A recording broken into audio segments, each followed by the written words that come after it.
ये सिर्फ नॉर्मल शादी नहीं है, ये प्रॉपर अप्रोप्रिएट लव जिहाद है और इस्लामिक जिहादी और रेडिकल इस्लामिस्ट और पीएफआई की मिली जुली ये लव जिहाद का पूरा कार्रवाई किया गया है।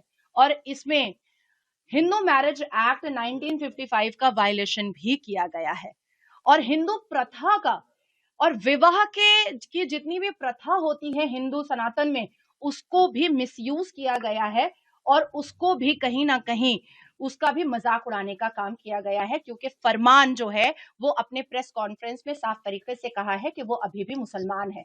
तो एक मुसलमान हिंदू प्रथा से कैसे शादी कर सकता है?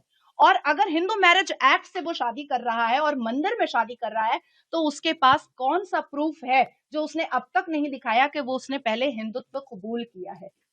हिंदुत्व कबूल भी तो करना है उसको, तब तो वो हिंदू प्रथा से वो शादी कर सकता है। तो यहाँ पर violation of Hindu marriage act आ रहा है, हिंदू रिलीजन को हर्ट करने का और मिसयूज करने का बहुत बड़ा एक क्राइम आ रहा है।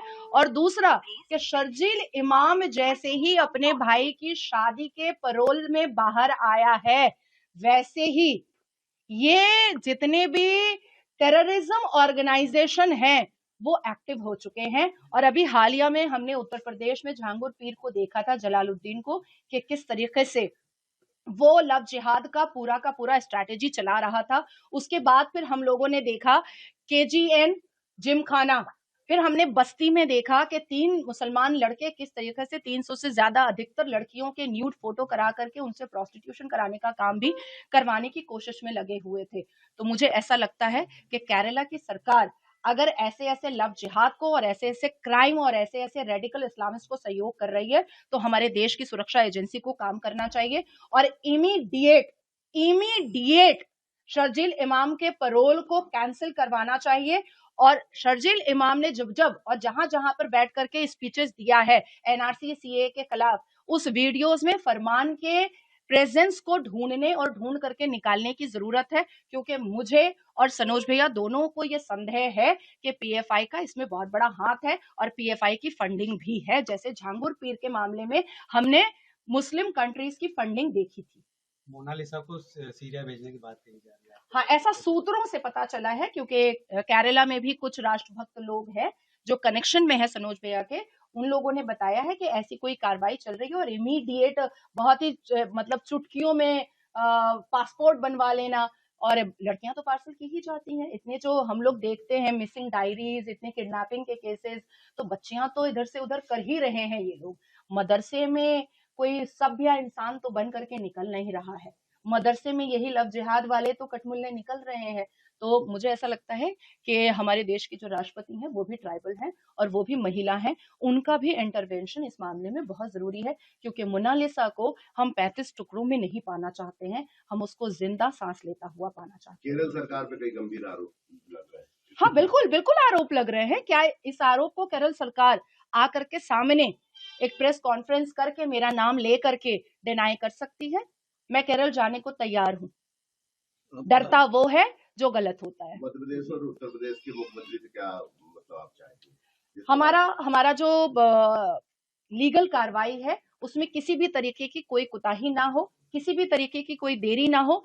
हम जैसे ही लीगल कार्रवाई के लिए वहां तक पहुंचे, वैसे ही हमारी लीगल कार्रवाई जो है वो स्टार्ट हो जाए। लीगल कार्रवाई जो आप कर रहे हैं, ये आप किसी सरकार के इसमें कर रहे हैं या सनोज जी के? मैं सनोज जी के सपोर्ट से कर रही हूँ, परिवार के साथ, बिल्कुल। बेसिकली जो कंप्लेनेंट होंगे वो उसके माता पिता होंगे और सनोज जी होंगे and I am the council. Madhya Pradesh सरकार के किसी मुख्यमंत्री या मंत्री से शायद हमारी कल मुलाकात हो रही है उनसे, डायरेक्ट सीएम से बात होगी, क्योंकि मुद्दा बड़ा है, एक बेटी का मामला है, मध्य प्रदेश की ट्राइबल बेटी का मामला है, तो सीएम साहब से हमारी कल मुलाकात हो जाए तो सबसे बेहतर होगा। आपने राष्ट्रपति का जिक्र किया जी, क्या राष्ट्रपति जी से आपकी मुलाकात? बिल्कुल, मैं और सनोज भाई दोनों मिलने जाएंगे और जैसे ही मध्य प्रदेश और उत्तर प्रदेश में, क्योंकि फर्स्ट प्रायोरिटी हमारी कानूनी कार्रवाई है जो लिखित रूप में होना बहुत जरूरी है, तो वो करने के बाद हमारा तीसरा जो स्टेप होगा वो राष्ट्रपति से मिलना होगा। आप भी मुस्लिम हैं जी, लव जिहाद जिस तरह से चल रहा है पूरे देश में, क्या लग रहा है आपको कि ये बाहरी ताकत है या सिर्फ देश के लोग ही? लेट मी करेक्ट यू, मैं सिर्फ मुस्लिम नहीं, मैं सनातनी मुसलमान हूँ जो भारत माता की जय और वंदे मातरम पूरे शान से बोलती है, ठीक है। दूसरी बात आती है कि डेफिनेटली अल कुरान के सूरह तौबा में आप जाइएगा 9:5 में, वहां पर भी बहुत सारी बातें डिसबिलीवर के लिए लिखी हुई हैं। और दावत इस्लाम ये हमारे कुरान में भी है और इस्लाम में भी है। तो ये जो कन्वर्शन हो रहा है, चाहे क्रिश्चियंस कर रहे हैं चाहे मुसलमान कर रहे हैं, वो अपने अपने आसमानी किताब, कुरानिक किताब और इबादत वाली किताबों के हवाले से ही कर रहे हैं। एक्चुअली केरला के सरकार ने दोनों को ऐसा छुपाया है कि अब बाहर निकालना तो बहुत जरूरी है। मोनालिसा की माँ की जो हालत है, हो सकता है कि रात तक वो एडमिट हो जाए, बचेगी कि नहीं बचेगी, बहुत बुरा हाल है। तो केरला की सरकार से मैं आग्रह करती हूँ कि माँ और बेटी को बात करवाया जाए। अगर वाकई में शादी हुई है, और देखिए हम प्यार के खिलाफ नहीं है, अगर वाकई में शादी हुई है तो माँ बाप से दूरी क्यों, माँ बाप से इतना डिस्टेंस क्यों बनाने की जरूरत है? क्या माँ बाप का क्या अधिकार नहीं है बच्चे पर?